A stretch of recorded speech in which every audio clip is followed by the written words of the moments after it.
Coming up on Mountain News at 5:30, former President Donald Trump and Vice President Kamala Harris make their final pushes on the campaign trail. And the GOP has a slim margin in the House, while Democrats in the Senate's margin is even slimmer. So what can happen in the future? We're a little bit cooler than yesterday. How cool? I'll have that in just a couple minutes.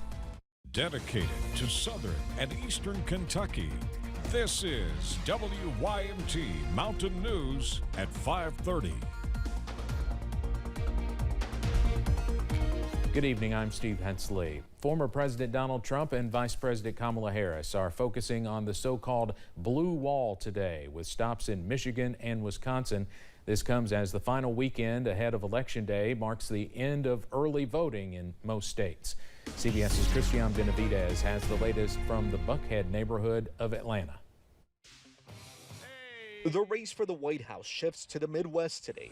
Prior to a rally in Janesville, Wisconsin, Vice President Kamala Harris called down former President Donald Trump's comment about former Republican Congresswoman Liz Cheney. She's a radical war hawk. Let's put her with a rifle standing there with 9 barrels shooting at her, okay? Let's see how she feels about it. You know, when the guns are trained on her face. This must be disqualifying. Anyone who wants to be president of the United States who uses that kind of violent rhetoric is clearly disqualified and unqualified to be president. Trump doubled down on his criticism of Cheney during a stop in Michigan. If she had to do it herself and she had to face the consequences of battle, she wouldn't be doing it. So it's easy for her to talk, but she wouldn't be doing it. She's actually a disgrace. Trump and Harris will hold dueling rallies in Milwaukee tonight. A major focus for both campaigns has been getting supporters to the polls. That's resonated with early voters who've set records in many states, including here in Georgia, where more than half of eligible voters have already cast their ballots. There was a steady flow of people at this polling place in Atlanta's Buckhead neighborhood for the final day of early voting here. I am very upset with our current government and the way things are being run. The border is a major issue, not to mention the economy and numerous other things. Why is it that you're voting for Kamala? Because I think she has a respect for the people of the United States, and wants to really represent their interests, and I don't think that of the other candidates. While election workers deal with millions of voters, they're also dealing with misinformation.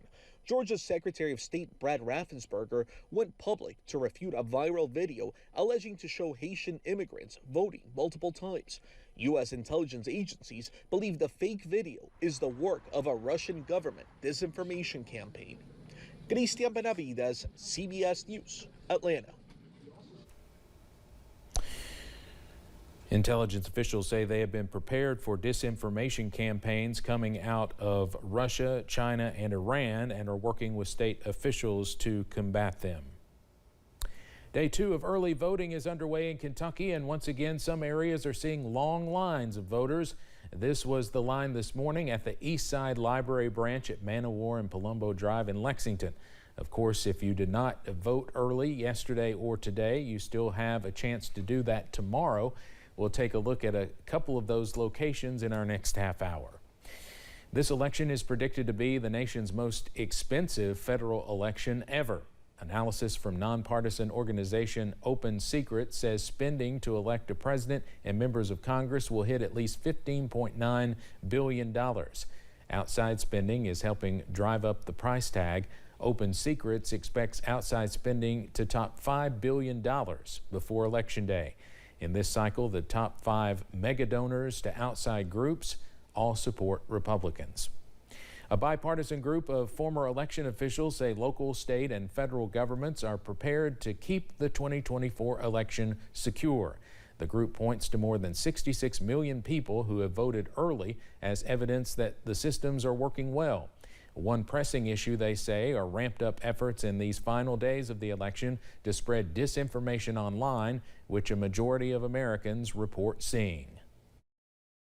People should understand that these only affect how people think about the election. They're not affecting the actual infrastructure. Our systems are safe and secure. The hardware is safe and secure.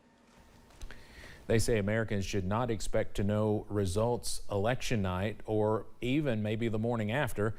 Election officials and representatives from both parties are in agreement that it's more important to count votes accurately than know results quickly. The polls may be tight, but the policy differences between the presidential candidates are vast. One of those key areas, education. Known as Agenda 47, former President Donald Trump's plan calls for giving rights to parents to hire and fire principals and teachers and backing universal school choice. Trump's plan also calls for eliminating the U.S. Department of Education. Neil McCluskey at the Libertarian Cato Institute says decisions should be left to local officials. Authority over education is reserved to the states, and if for the most part, states leave a lot of authority to school districts. Harris's campaign website says she will fight for high-quality child care and strengthen public education, but it does not say how. It also touts accomplishments of the Biden administration, like its work to forgive student loan debt, but does not say if she will continue to do so as president. The left-leaning Brookings Institution's Michael Hansen says a lot of progress has been lost the last couple of years, and the government needs to focus on learning recovery.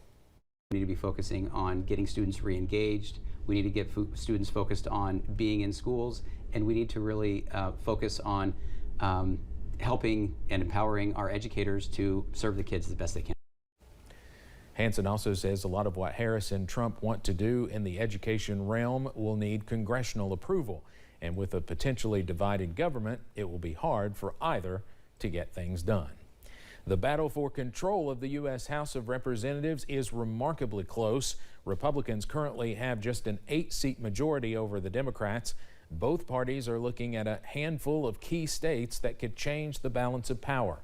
CBS's Scott McFarland has a preview of that race, while also giving us a preview of the high-tech set where he will be tracking all of this come election night.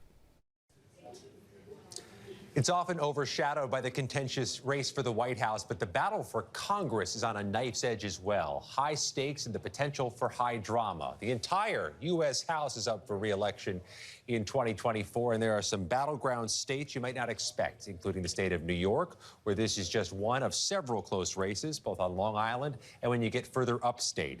In California, half-dozen potential battleground races, including these in Southern California, also one further north near Sacramento. In the U.S. Senate, we begin with 2/3 of the Senate staying in office, but 1/3 is up for re-election, and it's some of the same battleground states as the presidential race. We're closely watching Ohio, where a third-term Democrat, Sherrod Brown, is trying to hold off Republican challenger Bernie Moreno.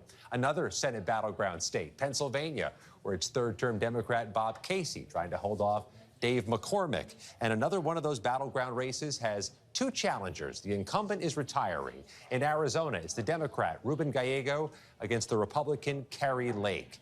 These voters are being hit with presidential ads, congressional ads, and Senate ads too, because in these elections, the entirety of the federal government is on the ballot. From our CBS News election headquarters in New York, I'm Scott McFarland.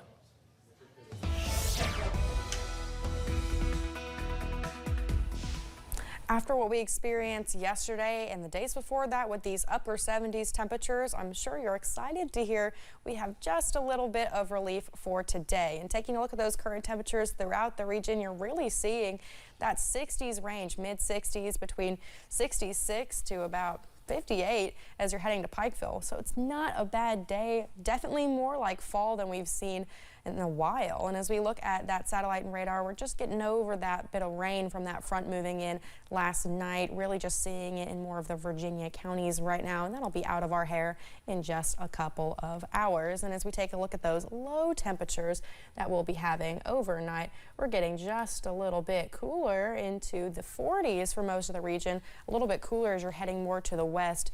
Potentially that upper 30-degree mark being hit in Irvine, Somerset, and Monticello. But if you're heading out today, download that WYMT weather app to see the hour-by-hour forecast, and you can see we'll stay nice and clear as we're heading into the next couple of hours. Steve?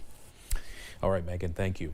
New York City Mayor Eric Adams was back in court today. His attorney is trying to get the bribery charge against him dismissed. Adams is accused of accepting travel benefits and illegal campaign contributions. His attorney has argued that accepting travel upgrades does not meet the legal definition of bribery.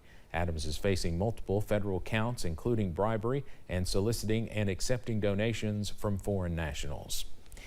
Israel's Air Force launched multiple attacks in Lebanon today, despite growing pressure from the U.S. and the international community for a ceasefire both in Gaza and Lebanon.